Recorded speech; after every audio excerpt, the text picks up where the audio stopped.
Halo, selamat malam. Hello. Good evening, and welcome to Mesh dan Pasar. It's a micro art shop house. We host a lot of cultural events, but mainly films, because we also host Mini Kino, a short film festival that has been running around and was born. Actually, one of the co-founder is there, ada Kiki.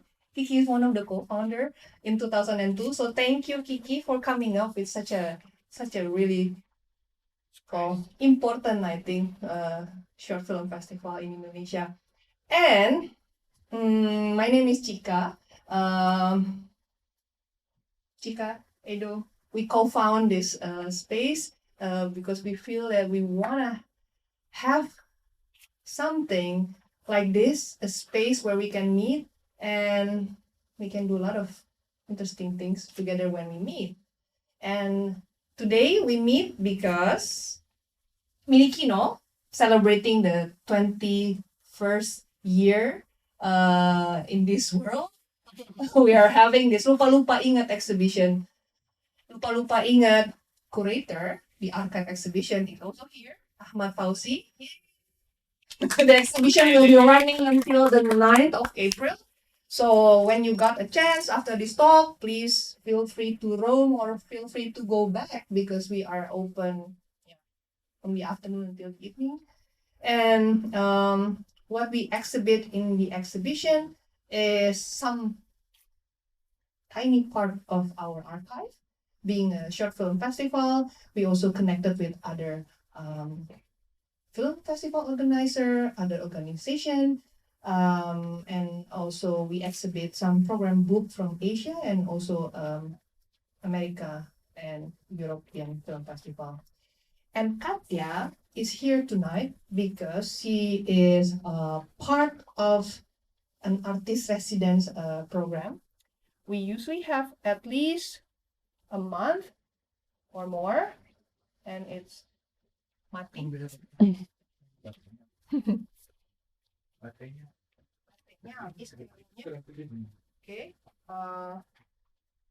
So we usually have like at least a month.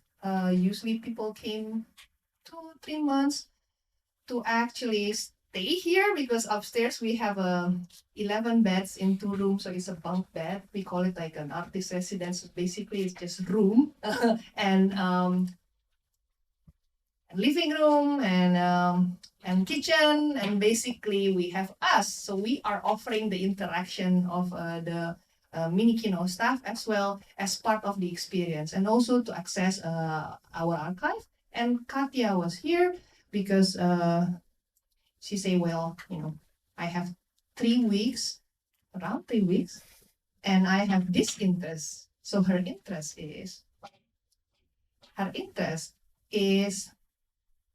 using ghosts as a medium to look back at historical trauma and folklore that has been passed down through generations, avoiding restriction and censorship.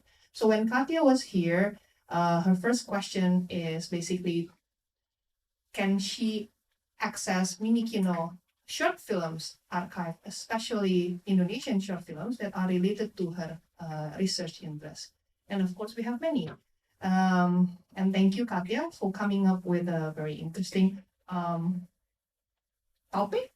And although it's 3 weeks, we feel like maybe there will be more to come from Katya. And definitely tonight is actually her feedback, her sharing of what she found, not only during her very short residency with us, but also from your previous study as well.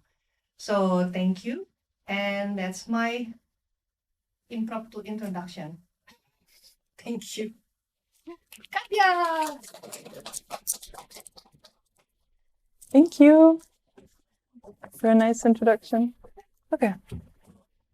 Yes. Okay. Hello, everybody. Thank you for coming. It's nice to see some new faces I don't know yet. So, I'm Katya. I'm an artist, and I work with film and jewelry mainly, or metal.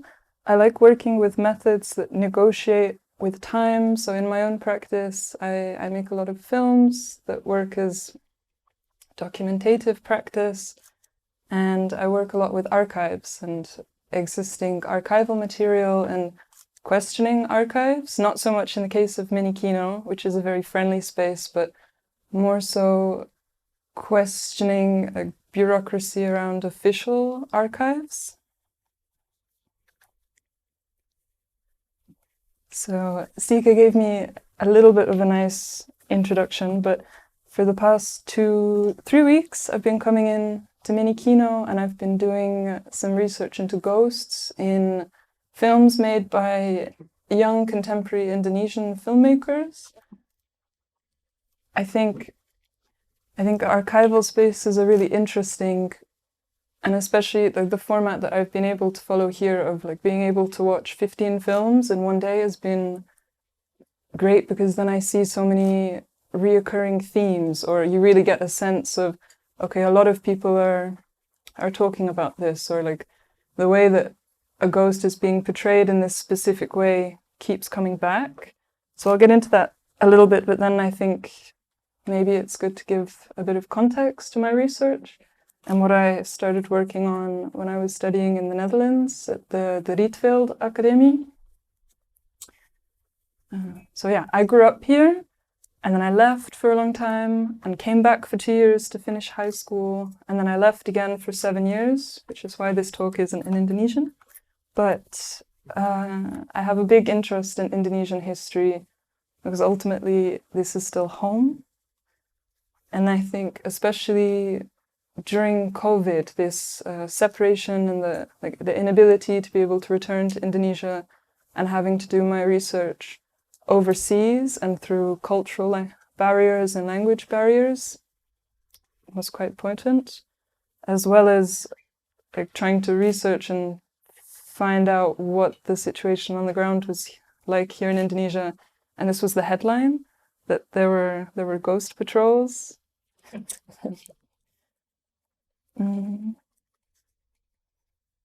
So I jumped off the diving board for this research very much in the time frame of when this happened, in my last couple of years in my degree, where I began thinking about a thesis, and I began thinking about what I really wanted to have an excuse to know and to go and research. And I realized that actually I didn't know the history of Indonesia as well as I wanted to. And when I was speaking to friends and like asking questions, there's a lot of disparity. Like for some reason we're not taught the history of this country as well as like maybe the World War II, which gets repeated a lot, like despite there being very important events like the Operation Krai, Operation Product, that happened here at the exact same time. So this is a little bit of background into my work. I work a lot with folklore, particularly Indonesian folklore, and I like to cast things in metal because it makes them resistant to time, supposedly. So I began writing and researching a thesis with the idea that I wanted to find folklore and HANTU that emerged during the colonial era, so during the Dutch occupation of Indonesia. And I wanted to find colonial ghosts and oral histories that had been recorded like just through conversation, or not necessarily documented in history books, because I wasn't finding so many honest opinions of that in my research, and ended up with a thesis called Unfinished Business, Hauntology and Colonial Folklore in Indonesia.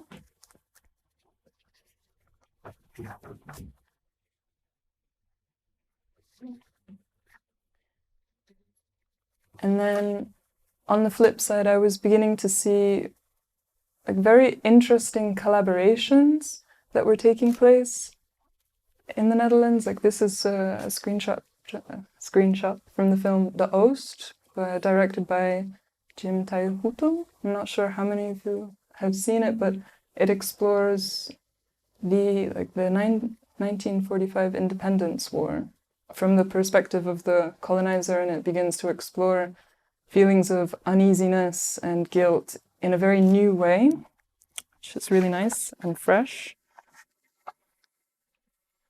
And then this comes from a very beautiful film called Ze Nome Me Babu, or They Called Me Babu, and it's archival footage repurposed to tell the story of a woman who elects herself to come to the Netherlands and be a pembantu to a Dutch family. All like very interesting, beautiful projects, but not created by Indonesians, and there felt like an unavoidable bias in my research that I couldn't shake when I was researching through Dutch Indonesians. It's a very strange situation to find yourself in, that you leave your home country and you have to go to another place. Like also in some cases to find Indonesian film being funded and shown in a way that I just wasn't finding here, at least when I lived here. I think now we're merging out of that and there's more of an interest and more of a dialogue. But 7 years ago, I managed to go and see the film Tutnya Dien in cinema, which is Chitnya, maaf, which is great. And I wouldn't necessarily have been able to find that here as readily available, maybe.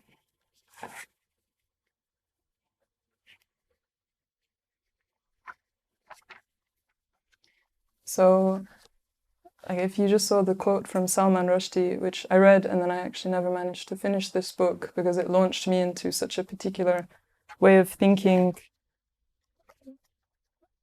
on the topic of hauntology.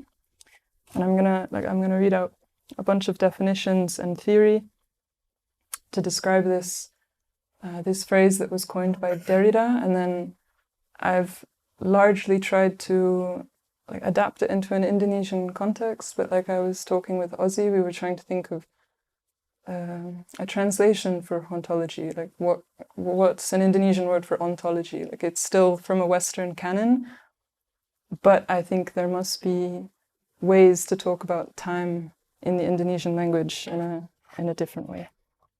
So hauntology is the range of ideas referring to the return or the persistence of elements from the social or cultural past, as in the manner of a ghost. The term was coined by Derrida in his book Spectres of Marx, where he states, very dramatically, if I might add, "A spectre is haunting Europe, the spectre of communism."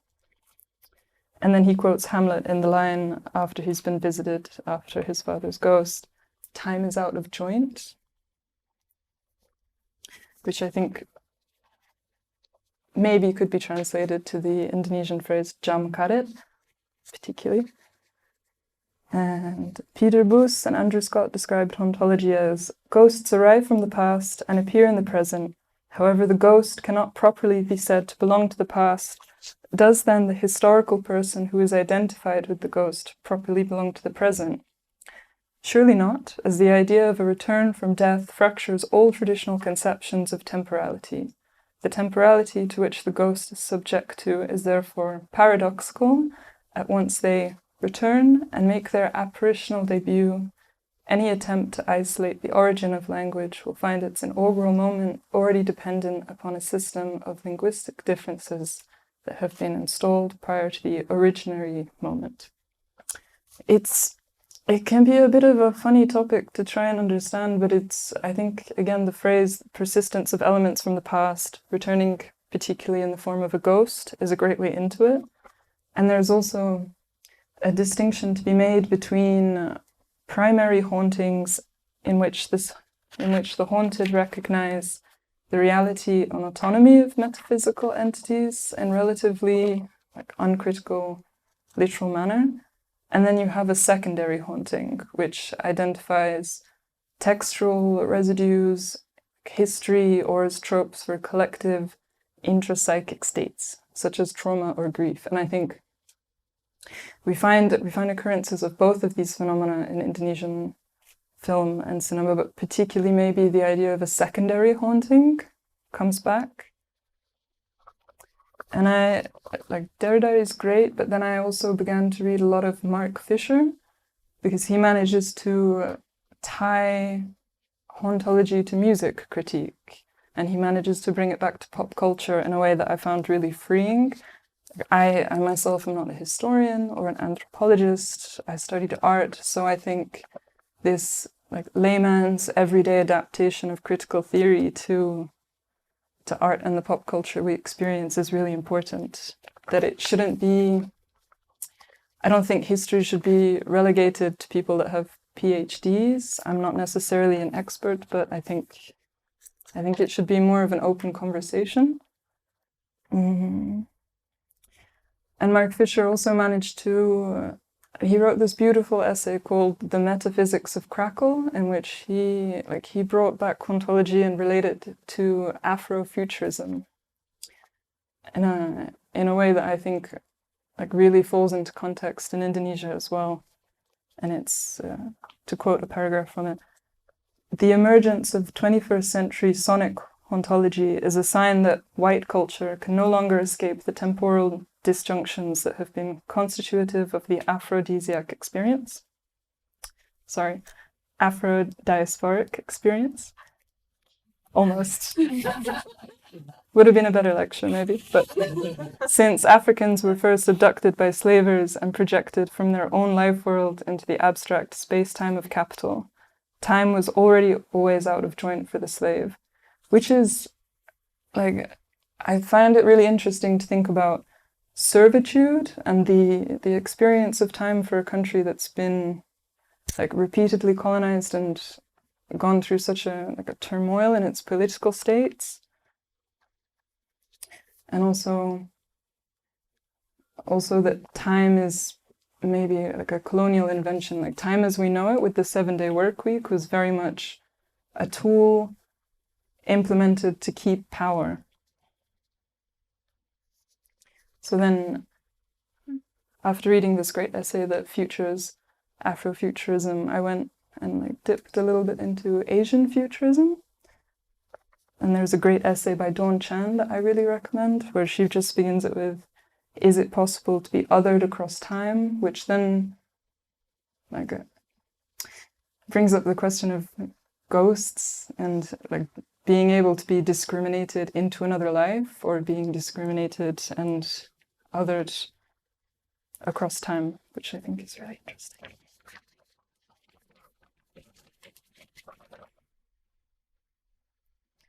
Yeah, more hauntology, more aesthetics of grainy, nostalgic, lost futures and time eradicating. Edo also made a great connection for me on the day that I came to ask about a residency, in which he said that when we talk about hauntology, we would more be referencing the 1965 year in Indonesia, whereas that dialogue is very much the 1940s in the Netherlands, or prior to that. Like the two dialogues about history and ghosts are in different eras.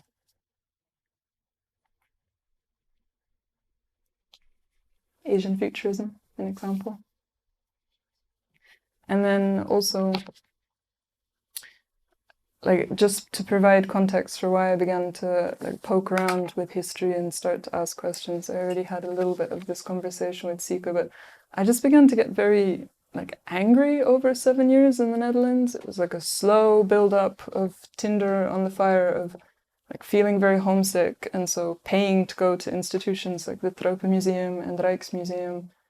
And the Dutch are still kind of framed as these intrepid explorers, and spices are laid out like little treasures in boxes. Like, it's a very, like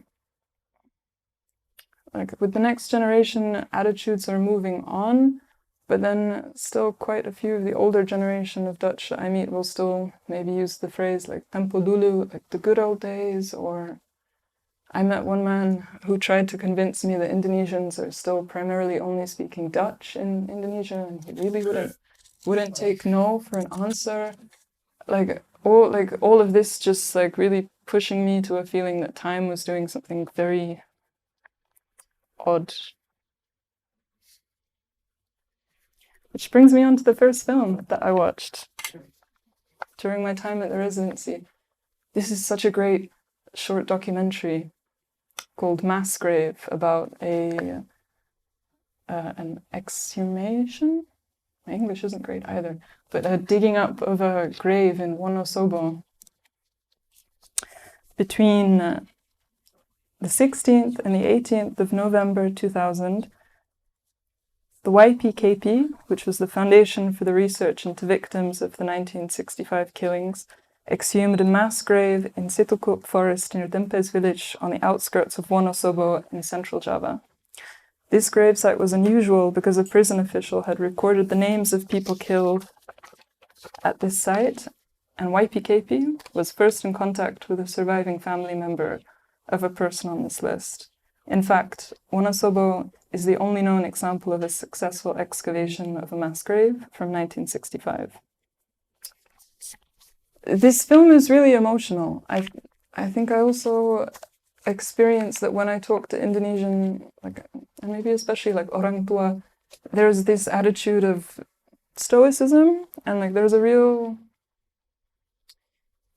dignity. Maybe that's not the right word, but there was one survivor who really sobbed during her interview in this documentary, and it really moved me because she was so emotionally candid, and most of the people who were in the documentary were so incredibly frank in a way that I also don't experience. And it also incorporates some of the clips from this documentary, Riding the Tiger. What it does with time in this documentary is really interesting. And it fades into black and white and then back to color when we're talking to the survivors. Also just this, somehow when we talk about an exhumation and a burial, it became quite literal, talking about history. You're literally burying and you're literally digging up the mistakes. And then the last part of the documentary falls into a thwarting of the reburial. And you realize all of a sudden that these tensions and this very much unfinished business is ongoing. So it's fascinating and I recommend it.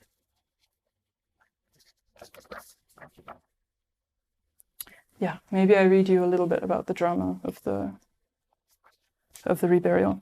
So, after the identified remains were returned to their families, those not yet identified were stored at a hospital in Yogyakarta. After several months, the hospital contacted YPKP to inform them that they could no longer store the remains. The foundation decided upon a reburial of the remains in a small ceremony with multi-faith prayers for those who had died. At a symbolic level, the reburial served to rehumanize the victims of this violence, thus challenging the long-held view that communists were somehow subhuman and deserving of their fate. And then the day before the ceremony, members of the Kaloran Muslim Brotherhood made it known that they intended to obstruct the proceedings. I recommend watching it to see how it ends. I think Indonesian history gets very difficult to navigate through when it begins to blend with magic, when it begins to blend with folklore and we lose transparency, or we lose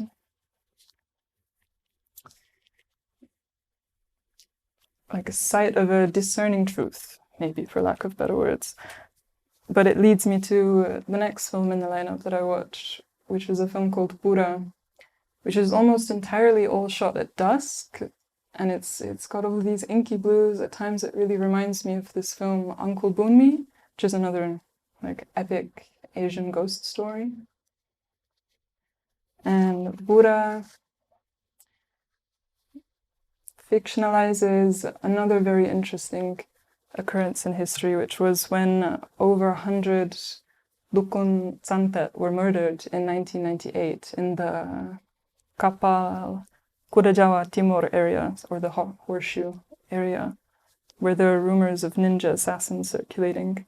It's a very superstitious area, and this film is great because it just zeroes in to one person, so you really you really see this one character navigate a little bit of the chaos, or at least upon first viewing, it felt very chaotic. I really didn't know what was going on. You can just feel it. And then when I read the tagline of what historical event it was referring to, it made me really want to research it, which is quite impressive because it's quite a short film, but it's very convincing. So the film looks at Kai and his Quran teachers.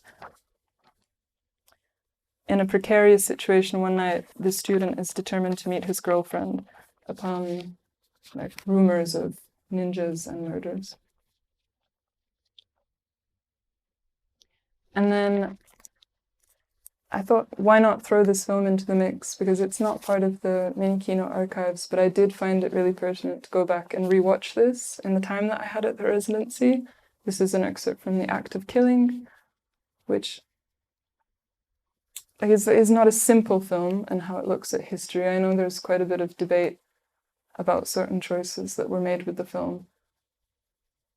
But I noticed on a rewatch that there were these reoccurring conversations that were happening about ghosts and haunting. I'm not sure how many of you have seen the film, but at the 48-minute mark, there's a conversation with Joko Anwar and a friend of his where they begin to discuss night terrors, and they begin to discuss whether or not he's maybe been to see a neurologist, and that's a conversation that's very much tied together with the idea, his friend outright says, we've taken their bodies away, so why is it that their souls are coming back to haunt you? Only a weak mind is haunted. And then he immediately suggests a neurologist for pills. And it's a very interesting exploration of guilt and grief on screen. And then it leads us maybe into how Indonesian youth are starting to approach ghosts and starting to approach the psychology of ghosts. There's a great essay by Niels Boubant where he talks about the embarrassment of spirits, that all of a sudden, once we began to reference ghosts in a political situation, that the Indonesian audience has responded with a lot of malu or embarrassment.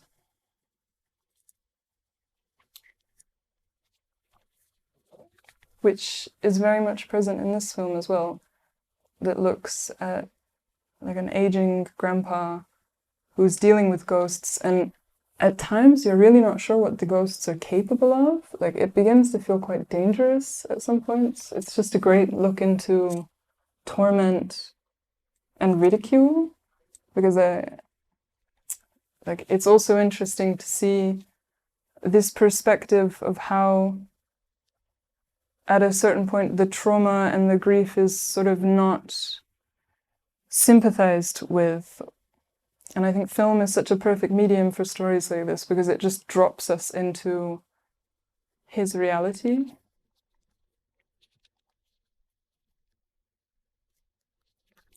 The English translation for this film, Petut, is a grandpa's uniform and the other things of fear. The brief synopsis is that it's an old man who is trapped in his past, steals an army uniform to chase away the ghosts that terrorize his long nights. Night terrors become a big theme. There seems to be an ongoing relation between something coming back in the dead of night to haunt you and trauma. Those experiences seem to be one and the same. Which is very much evident in this film, which begins to look at the diasporic experience of Indonesians living outside of Indonesia. In this case, it's an old Ibu who's living in the Netherlands, and she's beginning to experience night terrors, but she doesn't want her son to be burdened with it. Again, I think the collaborations are getting really interesting. I think there's a lot more room to explore identity. I love this film. It was a great film. I think it's also time to think about how we talk about identity and Indonesian identity away from certain stereotypes, that like maybe a punchline isn't just "Have you eaten dinner yet?" or this is very harsh, but when I was writing my notes, I was writing like, to be an Indonesian living outside of Indonesia, do we need to have wayang kulit displayed on the walls? Like, it's a very interesting exploration of what it is that makes us Indonesian when we're not here anymore. And there's also a brilliant scene where a white young girl therapist is sent in to try and talk to her about her experiences.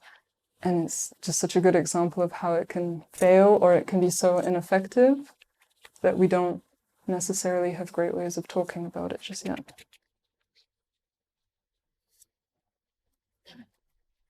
Beautiful colors in this film as well. All of the haunting scenes are really gorgeous, actually. And then another slightly older film that I watched, Klayaban. Again, like, very, very interesting, this idea of what we need to hold on to when we've left Indonesia. Like, is it a pattern, or like this relationship between these two men is really interesting from very different places. The synopsis is that a restaurant owner has just hired a new guy to work in his restaurant. One night in the unexpected evening, two guests visit the restaurant to unravel the past of the owner as well as the new guy. Deals with night terrors as well. Like, this is very much a recurring theme, I find, that when we talk about trauma, it's in the dead of night as a nightmare. And I'm going to read out a little bit of text that I found really interesting from a friend of mine, Sarah's thesis, that those who consider themselves Indonesian today occupy many liminal spaces caught betwixt cultures, norms, and traditions. I contend that Indonesians may thus be regarded as liminal beings, and always holding a middle ground position, caught up amid many constantly evolving elements, politically and culturally speaking, but also on a fundamental metaphysical level, as individuals supposedly fixed in space-time, yet deeply fractured, and unable to articulate how transcendental ideologies, structures of hegemony, and activities are connected to the material that is sensed every day in Indonesia. And then the last film that I'm going to talk us through was the last film I watched at the residency, actually. Late night in Jakarta, a woman walks home alone and becomes a target of harassment by a man. Just when he's about to assault the woman, things take an unexpected turn when the hunter suddenly becomes the hunted. This is a really fun film. Like, unfortunately, it's very realistic and it's very scary, but at the same time, it's a great time and it has a very satisfying ending, as well as just beautiful cinematography. Like, again, these films have really gorgeous colors. I'm a big fan of the smoke. I'm a big fan of this being drenched in red. And it leads me on to the idea of the function of the Indonesian ghost, or the role that it can play a little bit. I think this film features a female ghost, and I think the phenomenon of the female ghost is a little bit complex. There's a potential to narratize it as a woman who has died unfairly and would return as a ghost to seek vengeance. So that's quite a powerful act, but then it's an agency that we can only claim once we're not alive anymore.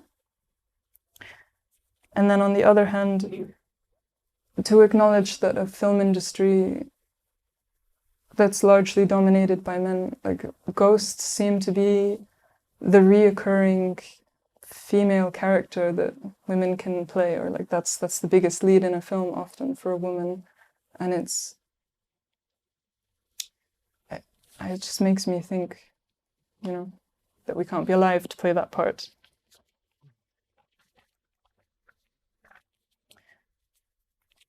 Kay Strassler wrote an essay that even the title alone really makes a point for me, and it was Gendered Visibilities and the Dream of Transparency, where she was looking at particularly the 1998 incident with the Chinese-Indonesian attack in the post-Suharto era, And she's asking, how does the seen produce the unseen? So calling into question all of the decisions that we make when we're producing an undead character, and what happens when the unseen makes a bid to emerge from its occlusion.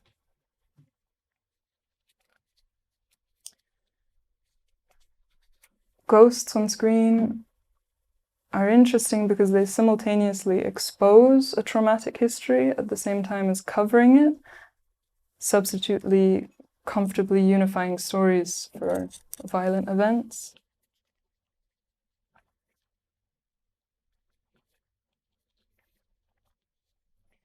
And then there's a lovely paragraph from an article written on Cinema Poetica that I'm going to read out and leave you with. It is not a coincidence that in horror stories, the figure of grotesque always comes from the past. In the Indonesian horror films, the ghosts walk through historical walls to show us who live in the present, that there is a traumatic story behind her appearance. Unlike the horror films of the 1970s, where the ghost kills the antagonist, in contemporary Indonesian horror stories, the ghosts never kill anyone. They are almost powerless apparitions. They only appear to bring the past into our midst, that we might recognize it. Thank you.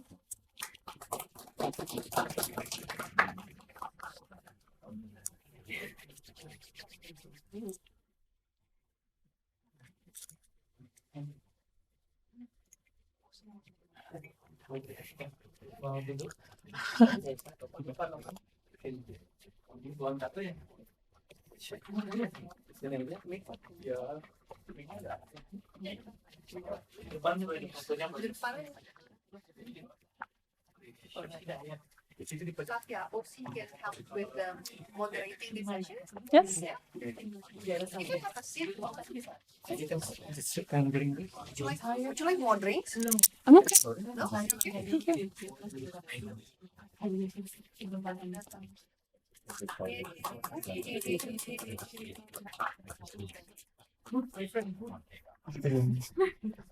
Thank you, Katya, for the presentation. It's so interesting. I don't know. Maybe we can start with a question. If anyone have a question? I do. I mean, you compare Indonesian ghosts, but you also came from quite interesting culture as well, like your background. How do your parents or grandparents see ghosts, and how you see their ghosts are different in a way, or is it the same with Indonesia, or are ghosts function the same universally? So, for background, my family is British originally, but hasn't lived in the UK for quite some time. So my grandma moved to Hong Kong when she was 20, and my mum grew up there as well. They respect ghosts and they respect mischief, like they respect certain things happening, like you put something into a drawer and it appears in another drawer and it feels spectral. Like there's a certain amount of respect, but I think maybe they also draw the line when it comes to religion, that they say, you know, this is happening, but it's not our religion, so it probably will not happen to us. Yes. Yes. Okay. I think I have one question. In the movie, film you watch, or maybe from the Derrida text, do you think there is an attempt to antagonize over something that side to be a ghost? Like there's a negativity in ghosts. I think as far as Derrida's text being a ghost was like more so in a positive context. There was a film that he appeared in, one of the last films, where my impression was that he was entertaining it quite well. I think also when we talk about ghosts, we mean it in a folkloric sense, but then what Derrida was onto was a little bit more philosophical, that it was more to do with time and history. And in that sense, there's a real sadness to it. Like I mentioned Mark Fisher, and all of his texts on hauntology are to do with the idea of a lost future, so a future that never happened, which I feel like is also very relevant to Indonesia somehow, but it's calling upon culture. And he was also asking the question of, like, have we done everything that we're ever going to do? And is the idea of like a new bright future completely lost to us? And then he killed himself. So in that sense, it's very sad, yeah. More sad to like okay, but I asked that because in Indonesia and in a lot of Indonesian horror, like ghost is always represent with a woman, and there's an attempt to antagonize a woman, just like ya gitu, mengantagonisasi perempuan karena perempuan yang ingin bebas, the woman who seeks freedom, the woman who speak for herself, it's a musuh, enemy of society. Yeah, so I interested in the Derrida text. Is like there's something like that. Okay, anyone have a question?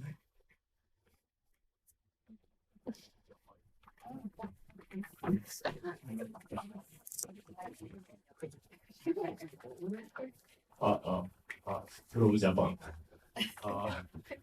Which Indonesia coast do you like best?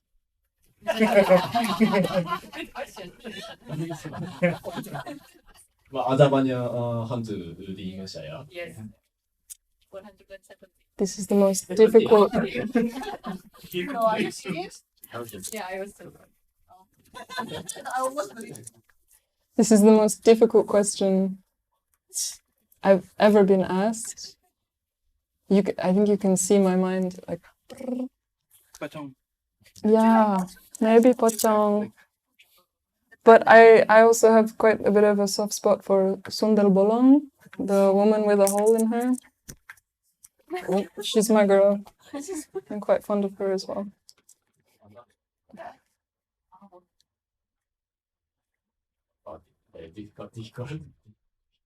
Difficult to answer. Sundel Bolong. Have you? Sundel Bolong. Yeah, the one with the. punya Portuguese. Yeah, on the back. perempuan hantu. Ya. Si manis jembatan Ancol itu Sundel Bolong bukan? Bukan. Bukan. Beda. Which one is Sundel Bolong? Sate.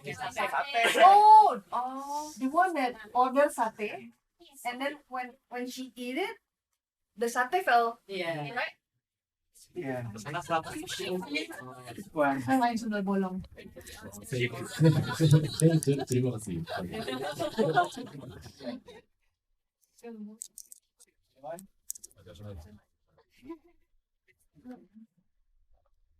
Hi. So, excuse me.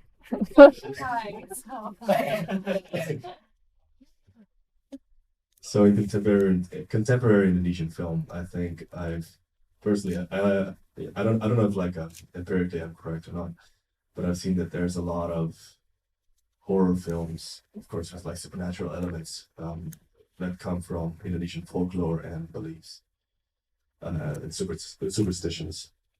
So I was wondering if you think there's an impact, there's a cultural impact in how commercialized these superstitions and ghosts are on, on how people are seeing and believing these things.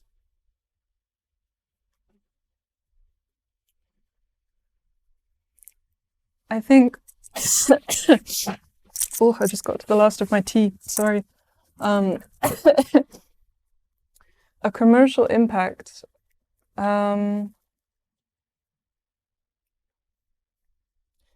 like I mentioned with this essay, an embarrassment of ghosts, I think the younger generation has almost entirely stepped away from them playing such like a potent role literally in their lives, but then commercially I think it's such an interesting phenomenon that there is always a ghost film playing in cinema here.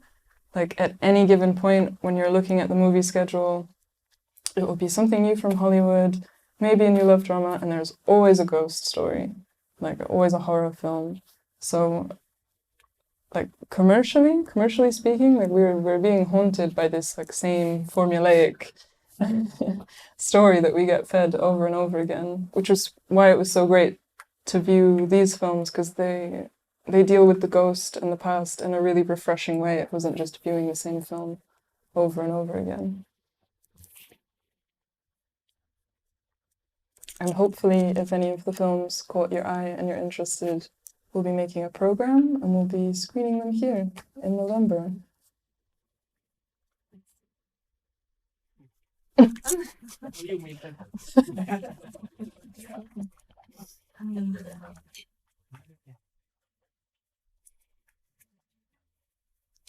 I'd still be interested in a translation of hauntology into Indonesian.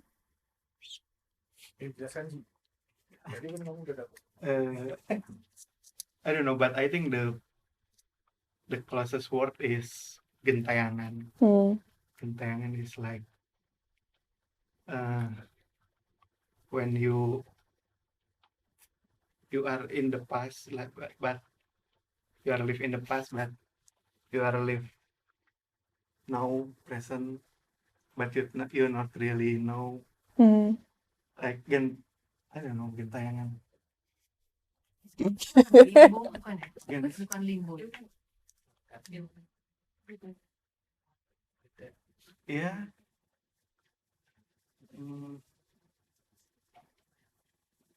It's hard. It's Can I ask another question? Yes. So during your study, or maybe because you have personal interest as well, when you read about the ghost and keeping the fear in the society, do you think it's related somehow? Because in a way, I know this is like not the Suharto era. It is so easy to scare people, of course, during Suharto era. But maybe if you look at the number of the ghost stories or the ghost films that are produced after Suharto, maybe there are more. Definitely more audience. I think the big hit is KKN Desa Penari, right? So this is just like me reading and even thinking aloud, but maybe you've done your research. Is it related as well with like trying to keep the fear in the society of something invisible and something that you sort of like want to control in a way? I mean, government need to have fear society to control them. In a way, ghosts are a very convenient way of keeping it alive. Is it related? What do you think? I mean, this image of the two pocong protecting the village really struck me, because apparently it worked. Apparently people were quite scared. So I think it must have some weight to it. I think it's definitely working as a tool of oppression to constantly show women that verge away from the case that society puts them in, and then to immediately be murdered and appear as a ghost. Like when we look at everything that turns a woman into a ghost in a film, that feels like a warning sign. Like Carl Hader talks about maybe like the Western canon of cinema verging towards madness, and then how maybe in Eastern, and he specialized in Indonesia cinema, looks at order and disorder, and a fear of disorder as the main thriving force in cinema. So in that sense, yeah, I would say probably. But also just a big change in tonal shift. I think around the 1970s, films started to go from what I was saying with like a primary haunting and started to shift like from the film Jalangkung that came out in 2001. Like there was a real shift towards ghosts as a vehicle for trauma and grief. So it's changing. Like it's always shifting.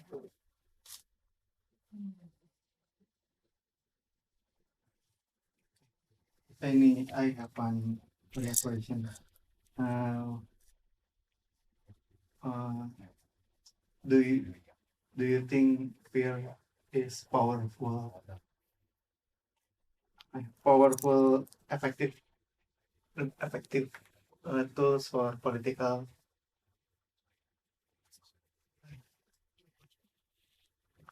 Yeah, like, yeah, political tools like you must fear people to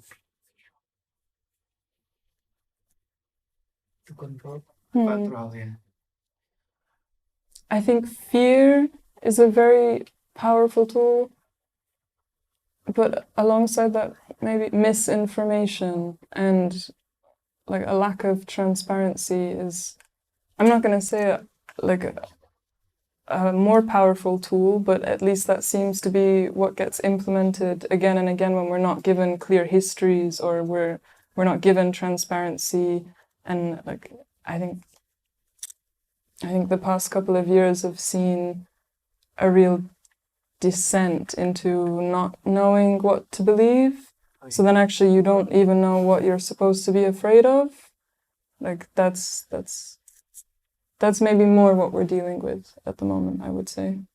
It makes sense because our folklore is also many of our Indonesian folklore is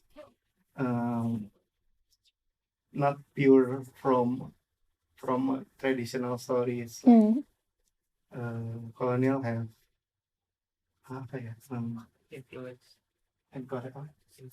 influence the story to control from story. Okay. Anyone question or want to say something? I might continue to riff on that last point if that's okay with everybody. In that the lack of transparency, the essay that I referred to, written by Kay Strassler, was looking at this attack on Chinese Indonesians in 1998. And I'm not sure how familiar everybody is with this history, but there were some incredibly graphic photos of the attacks published in the newspaper, and then some of these photographs were sort of supposedly debunked and linked back to a pornographic site, like featuring photos of underage girls. So still incredibly violent, but just incredibly difficult to navigate the situation. Like this is what I mean when I say like lack of transparency, like moving forward, having a conversation, seeking justice, like when everything is shrouded in misinformation. Like that really stifles a population. And I think there was a film Pocong that came out in 2006 that tried to talk about this era, and it didn't pass the censorship board.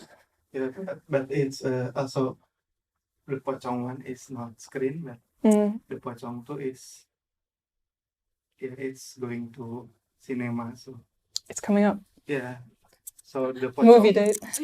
The Pocong 2 is a film without the first. Yeah. Sequel. It's a sequel. It's a sequel without the original.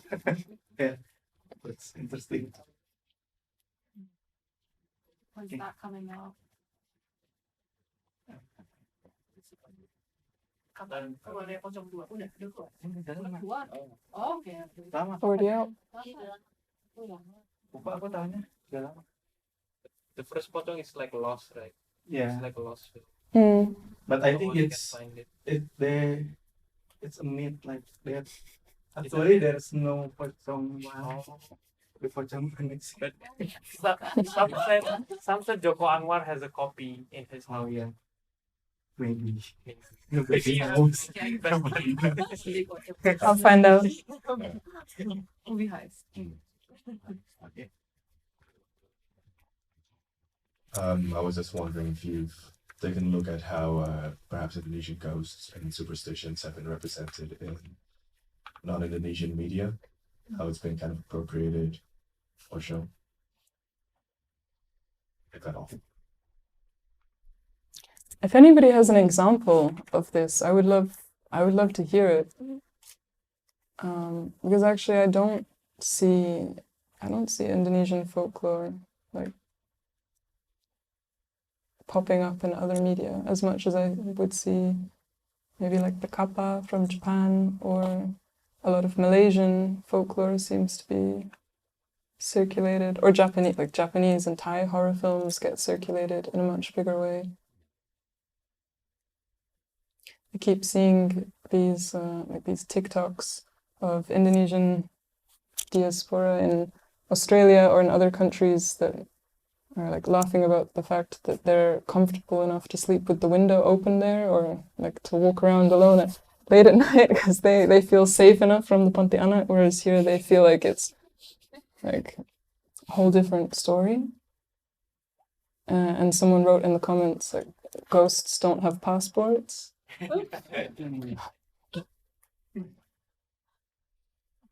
Which is also sad. I mean, like, again, it's you can die and you can become a ghost and you're still affected by bureaucracy and you're still othered and you still can't get a visa. Like, it's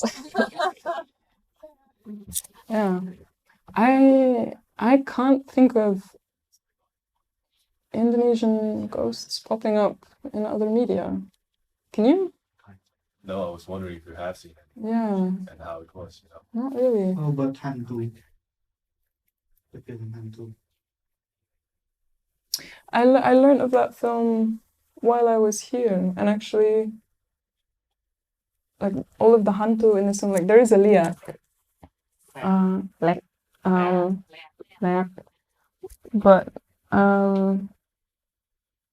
it's still a little bit auspicious, or like it's still a little bit vague. To be honest, I feel like if a Dutch person saw this film, they would just think it was a scary mask. They might not even equate it to a specific ghost, whereas anyone that has the cultural context would say, like, I know what that is, but for a Dutch person watching, it's not that different somehow. Also because it becomes a bit of a costume, and in this film, there's a whole bunch of these masks on the wall, so I wonder if that would reach home. I'm going to say another little bit just about how difficult it was to research for the thesis. Like, every time I felt like I found something, I would find it debunked over and over again. Like, researching for ghost stories that popped up during the colonial era, I found a story about a little girl called Nancy, who was in a hotel in Jakarta. Oh, yeah. Something bad happened to her. And then, like, rereading some of my notes the other day, I found out that actually she was just a film producer's daughter. Like, there's nothing at the bottom of the barrel that indicates that she was a ghost. It's just, like, things sort of spiral out through history. And that a lot of this, like, lack of transparency, or like in the research process, I was having to almost learn a code. Like, I went through a lot of old Dutch archives looking at the Independence War, and anytime there was like a little word saying excesses, like maybe like 70 excesses, like actually that would be talking about a war or like an execution of a number of people. And there's a whole dialogue happening in the Netherlands at the moment about the fact that the Independence War is called police action, when actually, like, these were mass genocides. Like, these were major war crimes, but they're just tucked away very neatly in vocabulary. Okay. Speechless. Speechless. I think our time is over, so maybe last question.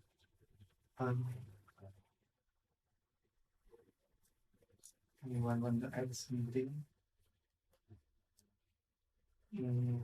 Okay. If you're going to dress up or cosplay as one of the Indonesian ghosts, which one would it be? Explain. Yeah, pocong is Potong is maybe like the easiest to do in a pinch, but then it's a real hassle the whole night. Yeah. Will be the tall pocong.